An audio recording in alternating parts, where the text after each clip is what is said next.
What's going on? It's the RapNerd, and I just got out of theaters of seeing the highly spoken about, hype levels extended to new heights for the new horror films, the Shudder exclusive. Well, it's not on Shudder yet, but it will be coming soon. The movie is called Skinamarink.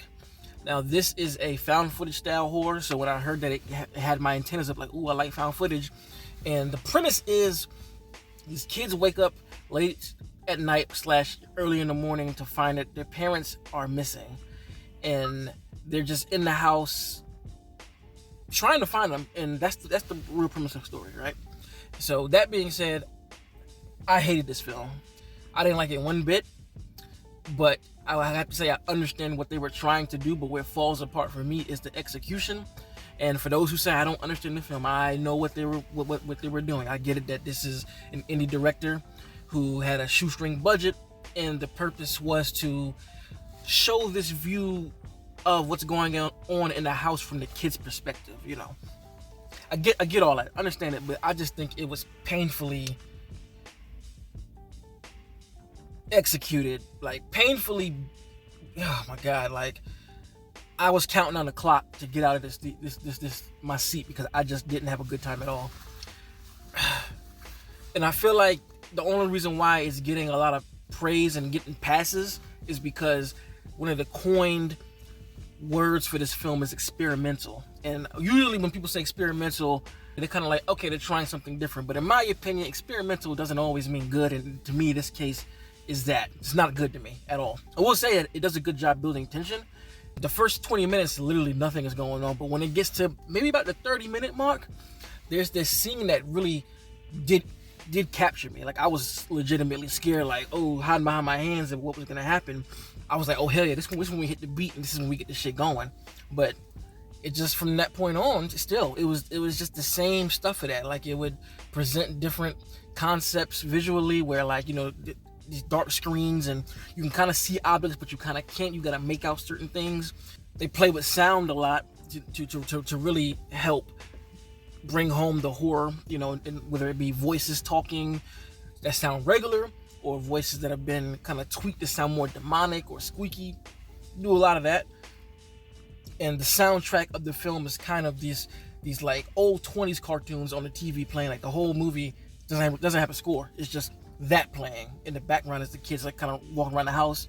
So I get a lot of it. Like, I understand what he was trying to do. I think the concept and the idea of telling a story that doesn't focus on the visual core of what's going on, and through the audio of the film to tell a story, I get that. I understand it, but the problem I have with it is there's no narrative at all. Like, it's no narrative, it's no structure, it's none of that.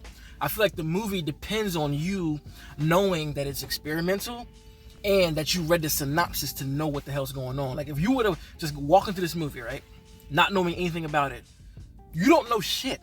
You're not really told anything. Of course, the characters do talk. It's like a sister and brother, little sister and brother, and they're saying things, but then there's no story here. It's nothing. This movie is just nothing. Nothing happens, which in a horror film, I don't go off the basis of like something has to happen. It has to be scary to make a good movie. No, that's not what I think about that. But there's just no narrative structure. Like, I don't give a shit about what's going on because it's never been made clear what's going on besides the fact that they don't know where the parents are. And oh my god, it's just like, it came up pretentious where it's like, ooh, look what I'm doing. I'm trying something new. I'm doing something different. If you don't like it, then you don't understand. Like, it kind of comes off that way because it's just like, it's an hour and 40 minutes of a bunch of static shots. Some movement, some tracking and panning shots, but mostly a bunch of static shots of random parts of the house. I just didn't like it at all. I didn't like it. This is probably one of the worst movies I've ever seen, honestly.